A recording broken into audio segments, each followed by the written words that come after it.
지금 러시아 모스크바에서 북한 응원단 소속 엘리트 단원 한 명이 증발하는 충격적인 사건이 발생했습니다.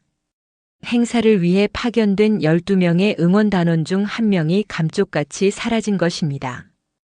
북한 대사관은 이 실종 사태에 대해 무려 72시간 동안 침묵으로 일관했습니다. 평양에서 모든 것을 보장받던 엘리트 단원이 목숨을 건 탈출을 감행한 것인데요. 하지만 충격적인 사실은 그녀가 영하 15도의 혹한에 신발도 신지 못한 채 숙소를 빠져나왔다는 점입니다. 모든 것을 버리고 어둠 속으로 뛰어든 그녀의 절박한 이유는 무엇이었을까요? 안녕하세요. 저는 리영숙입니다. 저는 그날 새벽 3시 모스크바 숙소의 창문을 열었습니다. 영하 15도의 차가운 공기가 얇은 잠옷을 뚫고 살을 애는 것 같았죠. 쿵쿵. 복도 끝에서 경비원의 기척이 들리는 듯 심장이 발소리처럼 울렸습니다. 오늘이 아니면 이 12명의 단체 생활에서 벗어날 기회는 영원히 없을 것이었습니다. 저는 더 이상 망설일 수 없었어요. 북한 응원단 일원으로 모스크바에 온 지 나흘째였습니다. 저희는 러시아 관객들 앞에서 조국의 단결된 힘을 보여주기 위해 파견된 12명의 단원들이었죠. 볼쇼이 극장 근처 숙소에서 단체로 생활하며 내일 있을 행사를 준비하고 있었습니다. 하지만 저에게는 다른 계획이 있었어요. 평양에서 출발하기 전부터 마음속에 품어온 계획 말이에요. 저는 정해진 동작, 정해진 구호, 정해진 미소 외에는 어떤 것도 용납되지 않는 그 획일적인 억압이 숨막혔습니다. 평양에서 연습하던 중 제가 조금 더 활기찬 표정을 지었다가 큰 문제가 된 적이 있었죠. 리영숙 동무. 각도가 5도 틀어졌잖소. 전 인민이 지켜보는 앞에서. 그런 나태한 정신 상태로. 네. 하지만 이 동작이 더. 토달지 말라. 당이 정해준 동작이 가장 위대한 동작이요. 그들은 저의 열정을 원한 게 아니라 완벽하게 통제되는 부속품을 원했습니다. 이건 예술이 아니야. 저는 무대 위에서 웃고 있었지만 마음속으로는 울고 있었죠. 이번 해외 파견이 제 인생의 마지막 기회일 수도 있다는 생각을 했습니다. 동료들이 모두 잠든 사이 저는 조용히 침대에서 일어났습니다. 가방에 미리 준비해둔 러시아 루블 몇 장과 작은 메모지를 꺼냈어요. 그 메모지에는 한국어로 도움을 요청합니다라는 문장이 적혀 있었습니다. 평양에서 몰래 배운 남한말이었죠. 숙소 복도는 깜깜했습니다. 경비원이 1층 로비에서 졸고 있는 걸 확인한 후 저는 비상계단으로 향했어요. 발걸음 소리가 날까봐 신발을 벗고 양말만 신은 채로 계단을 내려갔습니다. 심장이 터질 것 같았어요. 1층에 도착해서 뒷문으로 나가려는 순간 경비원이 뒤척였습니다. 저는 숨을 멈추고 30초 정도 기다렸어요. 다행히 경비원은 계속 잠들어 있었죠. 문고리를 조심스럽게 돌리니 차가운 바람과 함께 자유의 공기가 밀려왔습니다. 밖으로 나온 순간 저는 뛰기 시작했어요. 목적지는 미리 조사해둔 핀란드 대사관이었습니다. 구글 맵을 볼 수는 없었지만 평양에서 암기해온 길을 따라 달렸죠. 15분쯤 뛰었을까요? 뒤에서 차 소리가 들렸습니다. 혹시 벌써 저를 찾고 있는 건 아닐까 하는 공포가 엄습했어요. 저는 골목길로 몸을 숨기며 숨을 골랐습니다. 그때 제 손에 들린 단체 여권이 눈에 들어왔어요. 이 여권이 있는 한 나는 계속 북한 사람으로 남을 수밖에 없어. 망설임 없이 근처 쓰레기통에 여권을 버렸습니다. 그 순간 정말로 돌이킬 수 없는 선택을 했다는 걸 깨달았죠. 다시 뛰기 시작했습니다. 이번에는 더 빨리, 더 절실하게 달렸어요. 발가락이 시려서 감각이 없어졌지만 멈출 수 없었습니다. 뒤돌아보면 모든 게 끝날 것 같았거든요. 모스크바 지하철역 입구가 보였을 때 저는 안도의 한숨을 내쉬었습니다. 하지만 동시에 더 큰 두려움이 밀려왔어요. 이제 정말 혼자가 되었다는 생각이 들었거든요. 지하철역으로 들어가면서 저는 마지막으로 뒤를 돌아봤습니다. 멀리서 검은 승용차 한 대가 천천히 이쪽으로 오고 있었어요. 설마 저를 찾는 차일까요? 확신할 수는 없었지만 일단 지하로 내려가야 했습니다. 제 심장이 다시 발소리처럼 크게 울리기 시작했어요. 계단을 뛰어내려가는데 뒤에서 급한 발소리를 들었습니다. 돌아보니 검은 정장을 입은 남자 2명이 제 뒤를 따라오고 있었어요. 거기서 분명히 아는 목소리였습니다. 저희를 감시하던 보위부 요원 중 한 명이었죠. 심장이 급격히 빨라졌습니다. 벌써 여기까지 쫓아오다니.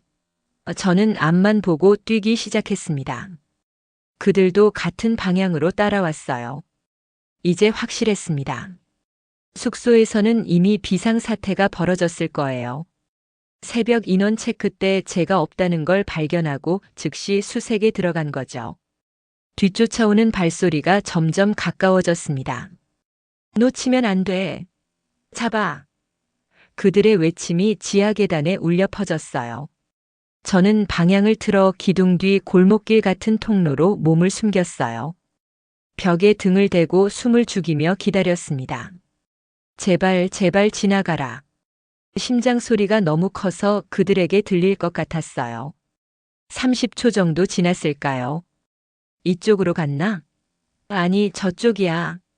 발소리가 플랫폼 방향으로 멀어졌습니다. 하지만 안전하다고 생각하기엔 너무 일렀어요. 분명히 더 많은 사람들이 저를 찾고 있을 겁니다. 대사관은 전 지역에 수색 명령을 내렸을 거고 어쩌면 러시아 경찰에게도 협조를 요청했을 수도 있었죠. 조심스럽게 통로에서 나와 다시 플랫폼 쪽으로 향했습니다. 이번에는 사람들이 많은 곳으로 가기로 했어요. 군중 속에 섞여 있으면 찾기 어려울 테니까요.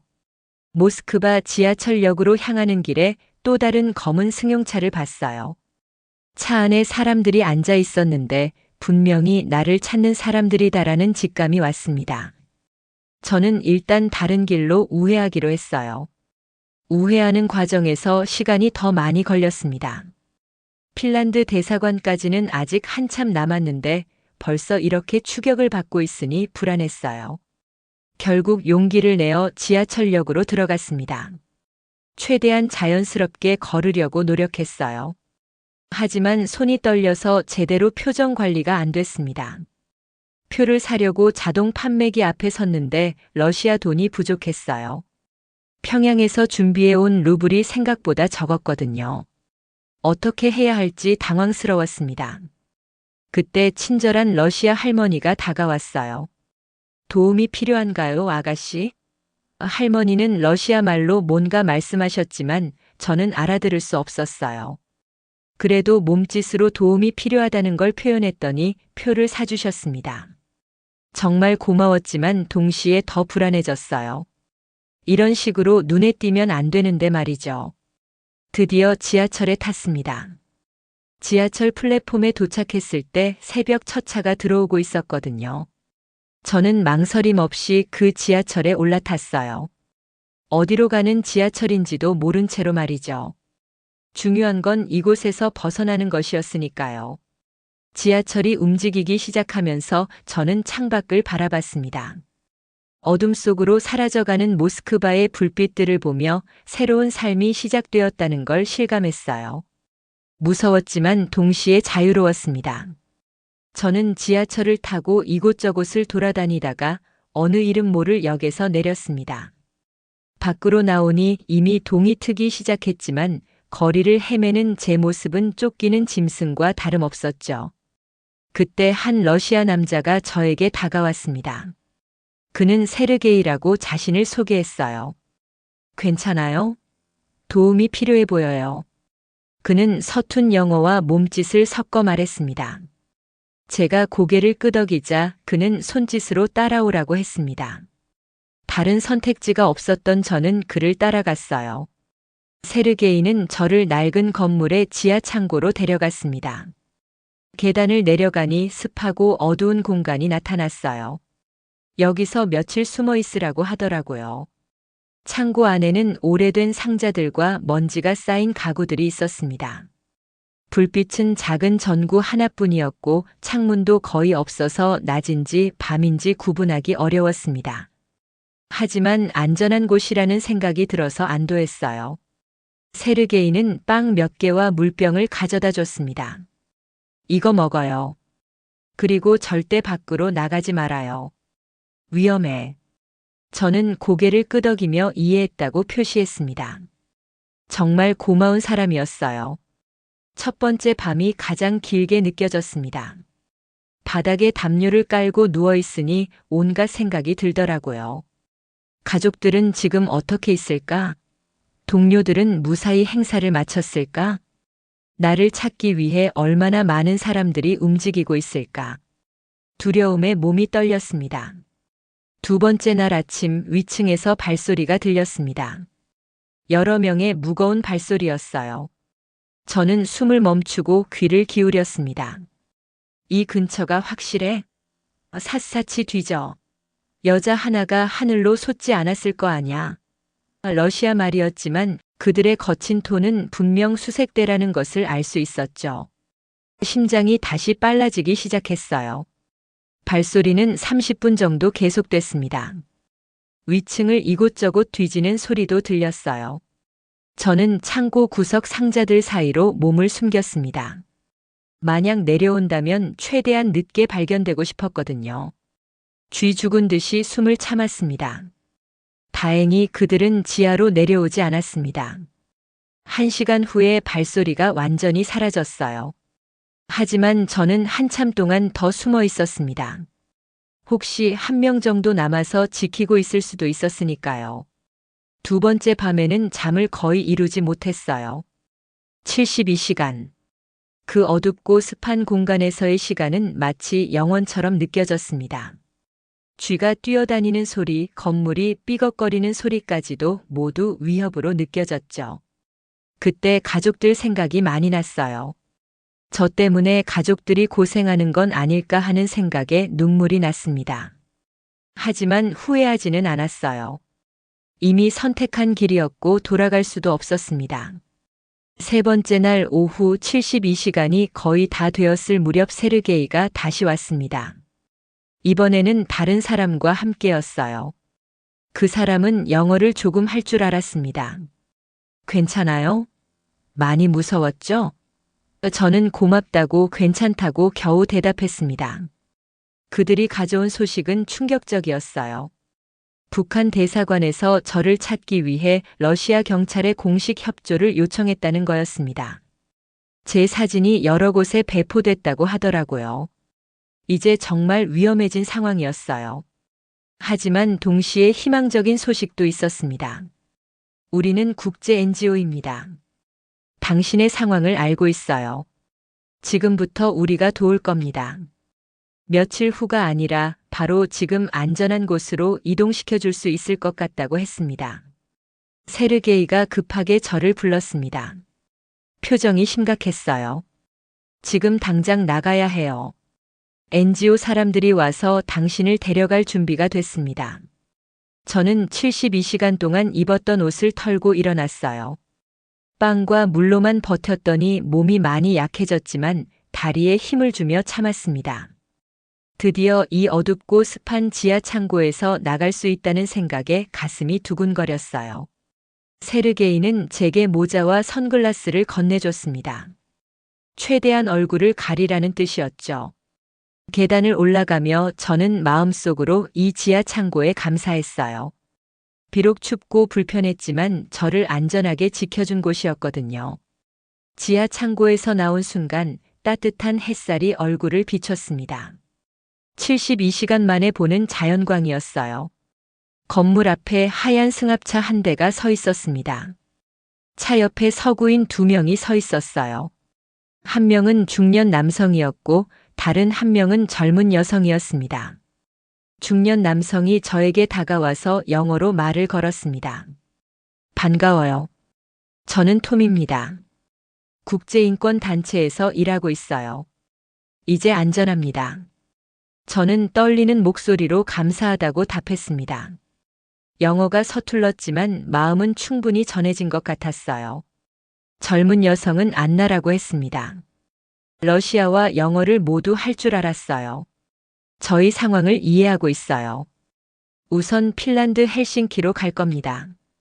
그곳에서 한국 대사관에 망명을 신청할 수 있도록 도울게요.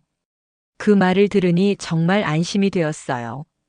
승합차에 타자마자 톰이 저에게 물과 샌드위치를 건네줬습니다. 샌드위치를 한 입 베어 물자 눈물이 핑 돌았어요. 이렇게 따뜻한 도움을 받을 줄 몰랐거든요. 국경을 넘는 과정은 생각보다 순조로웠습니다.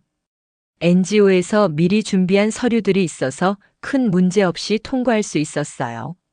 제가 정치적 망명자라는 걸 러시아 당국도 인정해 준 것 같았습니다. 핀란드에 들어서자 완전히 다른 세상이 펼쳐졌어요. 깨끗하고 조용한 도시였습니다. 헬싱키 시내에 도착해서 톰과 안나가 저를 한국 대사관으로 데려갔습니다.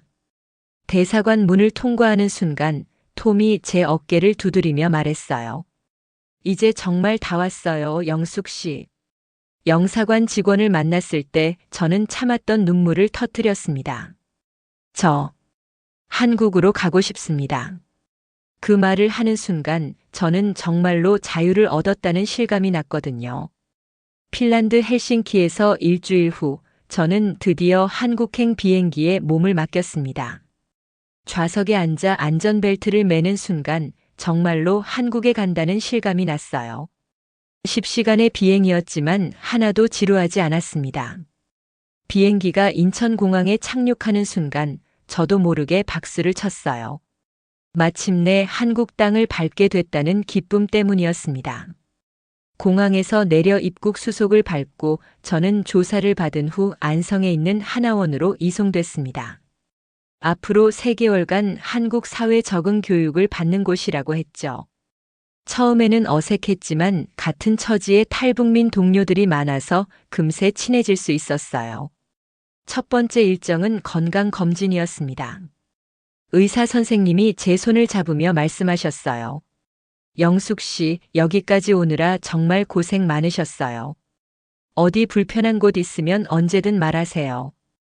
그 따뜻한 한마디에 또 눈물이 났습니다. 북한에서는 아픈 곳이 있어도 함부로 말할 수 없었거든요. 교육 프로그램도 흥미로웠습니다. 한국의 정치 제도, 경제 시스템, 사회 문화에 대해 배웠어요. 하지만 가장 놀라웠던 건 기본권에 대한 수업이었습니다. 한국에서는 누구나 표현의 자유를 가집니다. 여러분은 이제 원하는 곳에 살 수 있고 원하는 일을 할 수 있어요. 강사 선생님의 그 말을 듣는 순간 가슴이 뭉클했습니다. 표현의 자유. 제가 그토록 갈망하던 것, 정해진 구호와 동작이 아닌 제 자신의 생각과 감정을 표현할 수 있는 권리가 있다는 사실이 믿기지 않았어요. 기숙사 생활도 처음에는 적응이 어려웠어요. 룸메이트는 함경도에서 온 20대 여성이었는데 성격이 활발했습니다. 언니, 여기서는 식사 메뉴도 고를 수 있어요. A세트, B세트. 신기하죠? 정말이네. 뭘 골라야 할지 모르겠다. 아무거나 골라요. 남겨도 아무도 뭐라고 안 해요. 물론 아끼긴 해야지만 선택권이 있다는 것, 그리고 남은 음식을 버리지 말라고 강요하지 않는다는 것. 이런 사소한 것들에서 개인의 의사를 존중해주는 분위기를 느낄 수 있었습니다. 저는 컴퓨터 교육 시간에 인터넷으로 자유라는 단어를 검색해 봤어요. 수많은 정보가 쏟아졌습니다. 하나원에서의 3개월은 제 인생의 큰 전환점이 됐어요. 단순히 한국 사회에 대해 배우는 곳이 아니라 진정한 자유가 무엇인지 깨닫게 해준 곳이었습니다. 이제 정말로 새로운 삶을 시작할 준비가 됐다는 생각이 들었어요. 하나원 수료 후 저는 서울 관악구의 작은 임대 아파트에 정착했습니다. 정부에서 제공하는 정착금으로 보증금을 내고 구한 곳이었죠. 비좁지만 온전히 제 공간이라는 게 행복했습니다. 문을 열고 닫는 것, 불을 켜고 끄는 것 모두 제 마음대로였거든요. 첫 외출날이었어요. 저를 담당하는 사회복지사님이 명동으로 나들이를 가자고 제안해 주셨습니다. 영숙 씨, 한국의 대표적인 번화가를 보여드릴게요. 아마 놀라실 거예요. 지하철을 타고 가면서 창밖으로 보이는 서울의 모습이 신기했어요. 명동역에서 내려 지상으로 올라오니 저는 정말 말문이 막혔습니다. 정말 많은 사람들이 있었어요. 북한에서는 명절 행사가 아니면 볼 수 없는 인파였습니다. 화려한 간판들과 상점들, 눈이 어지러울 정도였죠. 여긴 매일 이런가요? 그럼요. 여긴 밤낮으로 활기찬 곳이에요. 복지사님이 웃으며 말했습니다. 그런데 걷다가 갑자기 시끄러운 음악 소리가 들렸습니다. 사람들이 둥글게 모여 있는 곳이 있었어요. 호기심에 그쪽으로 가봤더니 젊은 남자 몇 명이 춤을 추고 있었습니다. 바닥에서 빙빙 돌기도 하고 한 손으로 물구나무를 서기도 하고 저게 가능한 동작인가 싶을 정도로 자유자재로 몸을 움직였습니다. 음악에 맞춰 즉흥적으로 춤을 추는 모습이 충격적이었어요. 더 놀라운 건 아무도 그들을 제지하지 않는다는 것이었습니다. 경찰도 공무원도 나타나지 않았어요. 오히려 사람들이 박수를 치고 환호하며 응원하고 있었습니다. 저는 복지사님에게 조심스럽게 물었습니다. 선생님, 저 사람들은 저렇게 길거리에서 춤춰도 괜찮아요? 허가받은 건가요? 복지사님은 제 질문이 이상하다는 듯 웃었습니다. 허가요? 아니요. 그냥 하는 거예요. 저걸 버스킹, 거리 공연이라고 해요. 그냥 한다고요? 네. 여기서는 누구든 자기가 하고 싶은 공연을 할 수 있어요. 자유롭게, 자유롭게. 그 말을 듣는 순간 저는 눈물이 핑 돌았어요. 북한에서는 상상도 할 수 없는 일이었습니다. 모든 공연은 사전 허가를 받아야 했고 내용도 엄격하게 검열받았거든요. 정해진 동작, 정해진 표정 외에는 허용되지 않았습니다. 허가 없이 공연할 수 있는 나라. 저는 그 자리에 서서 한참 동안 그들의 춤을 바라봤습니다. 영숙 씨, 왜 우세요? 괜찮으세요? 복지사님이 놀라서 물었습니다. 아니에요. 그냥 너무 멋있어서요. 그날 오후 내내 그 광경이 머릿속에서 떠나지 않았어요. 규칙이나 제약 없이 오직 음악과 자신의 몸에만 집중하는 모습이 부러웠습니다. 집으로 돌아와서도 그 생각이 계속됐습니다. 나도 저렇게 표현할 수 있을까? 그때 복지사님에게 전화가 왔습니다. 영숙 씨, 아까 그거 보고 관심 있는 것 같아서요. 다문화센터에서 운영하는 예술 프로그램이 있는데 한번 가보실래요? 저는 망설임 없이 대답했습니다. 네, 꼭 가보고 싶어요. 며칠 후 저는 다문화센터 선생님의 소개로 예술단체 오디션에 갔습니다. 홍대 근처의 작은 연습실이었어요. 가는 길에 정말 떨렸습니다. 북한에서도 검열이라는 이름의 오디션을 본 적이 있었지만 그때와는 완전히 다른 긴장감이었죠. 이번에는 제가 원해서 하는 일이라는 게 달랐습니다. 연습실에 들어가니 20대부터 40대까지 다양한 사람들이 있었어요. 한국 사람뿐만 아니라 동남아시아, 아프리카 출신 사람들도 보였습니다. 모두 각자의 문화적 배경을 갖고 있으면서 예술이라는 공통점으로 모인 사람들이었죠. 단체 대표인 박정훈 씨가 저에게 인사했습니다. 안녕하세요, 리영숙 씨. 이야기 들었습니다. 편하게 하시면 됩니다. 그는 이어서 단체의 철학을 설명해 주었어요. 여기는 각자의 개성과 문화를 존중하는 곳입니다. 회화된 동작이 아니라 다양성 속에서 나오는 솔직한 표현을 추구해요. 오디션은 개별적으로 진행됐어요. 제 차례가 되어 앞으로 나갔는데 심장이 빨리 뛰었습니다. 준비해 오신 게 있나요? 아니면 그냥 즉흥으로 하셔도 됩니다. 저는 잠시 망설였습니다. 북한에서 수천 번 반복했던 완벽한 군무 동작을 보여줘야 할까 아니면 명동에서 봤던 그 자유로운 몸짓을 시도해 봐야 할까 고민했죠. 아니야. 정해진 건 더 이상 하고 싶지 않아. 저는 즉흥으로 하겠다고 했습니다. 음악이 나오기 시작했어요. 잔잔한 피아노 선율이었습니다. 저는 눈을 감고 제 이야기를 몸으로 표현하기 시작했어요. 북한에서의 억압받았던 기억들, 영하 15도의 모스크바 거리, 72시간의 공포, 그리고 한국에 도착해 처음 느낀 자유까지. 처음에는 웅크린 자세로 시작해서 점차 팔다리를 펼쳐내는 동작을 했습니다. 마치 새가 날개를 펴고 하늘로 날아오르는 것처럼요. 정해진 안무가 아니었습니다. 그저 제 마음이 시키는 대로, 감정이 이끄는 대로 움직였어요. 이런 몸짓은 처음이었습니다. 음악이 끝나고 조용해졌는데 잠시 후 박수 소리가 들렸어요. 눈을 뜨고 보니 심사위원들이 박수를 쳐주고 있었습니다. 박정훈 대표가 저에게 물었습니다. 어떤 스토리를 담고 계신 건가요? 굉장히 진솔하게 들렸어요. 저는 솔직하게 제 이야기를 했습니다. 북한에서의 응원단 생활, 표현에 대한 갈망, 탈북 후 한국에서 진짜 자유를 찾아가는 과정까지 모든 걸 털어놨어요. 박정훈 대표가 고개를 끄덕이며 말했습니다. 바로 이런 진정성을 찾고 있었어요. 기법도 중요하지만 무엇보다 자신만의 이야기를 담은 표현이 필요했거든요. 리영숙 씨의 몸짓에는 그 이야기가 담겨 있네요. 합격입니다. 정말 기뻤습니다.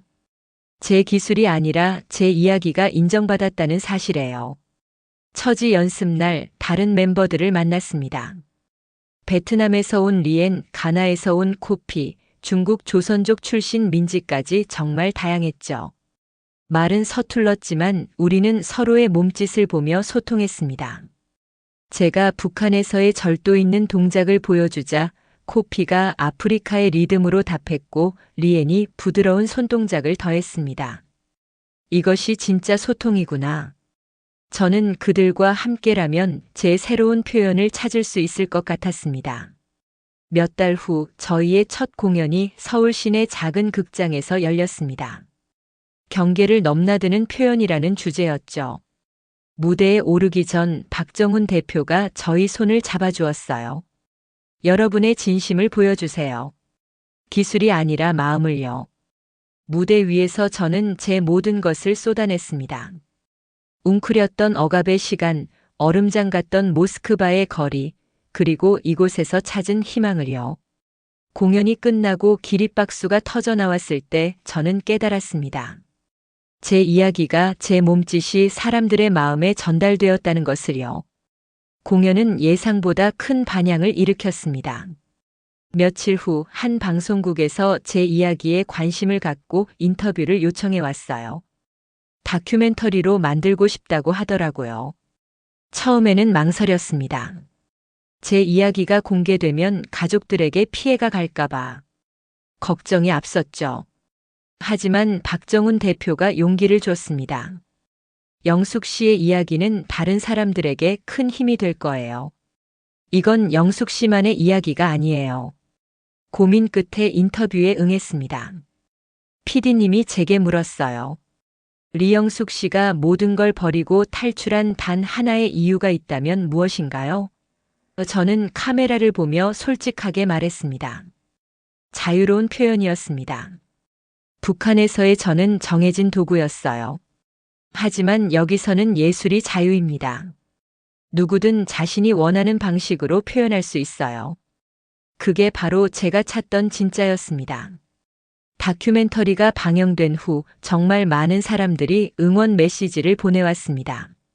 심지어 후원금도 들어오기 시작했어요. 저는 이 돈을 저를 위해 쓸 수 없었습니다. 그래서 새로운 꿈을 갖게 됐죠. 저와 같은 탈북민들을 위한 자유로운 표현 교실을 열기로 결심했어요. 꼭 춤이 아니더라도 자신의 목소리를 내는 법을 잊어버린 사람들을 돕고 싶었습니다. 지금 저는 그 꿈을 실현하기 위해 작은 연습실을 빌려 무료 수업을 시작했습니다. 처음에는 어색해하던 분들이 점점 자신의 이야기를 몸짓과 목소리로 표현하기 시작했어요. 한 친구가 제 손을 잡고 말했습니다. 영숙 언니 덕분에 저도 제 이야기를 할 수 있을 것 같아요. 고맙습니다. 그 말을 듣고 정말 뿌듯했습니다. 하지만 저에게는 이보다 더 간절한 진짜 목표가 있습니다. 한국에서 정착한 지 2년이 지나면서 공연료와 방송 출연료, 강습비를 닥치는 대로 모으고 있어요. 북한에 남아있는 부모님과 남동생을 데려오는 것이었습니다. 탈북 브로커를 통해 알아본 결과 3명을 모두 데려오려면 상상도 못할 큰돈이 필요했죠. 가끔 밤에 혼자 있으면 가족들 생각이 많이 나요. 나 때문에 고생하고 있지 않을까. 걱정에 잠 못 이룰 때도 많습니다. 하지만 반드시 다시 만날 수 있을 거라고 믿고 있어요. 표현을 통해 모든 걸 잃었지만 저는 이곳에서 더 큰 자유와 사명을 얻었다고 생각해요. 앞으로도 계속 제 이야기를 표현할 겁니다. 그리고 언젠가는 가족들과도 함께 이 자유로운 무대에 서는 날이 올 거라고 믿어요. 이게 바로 제가 찾던 삶이었거든요.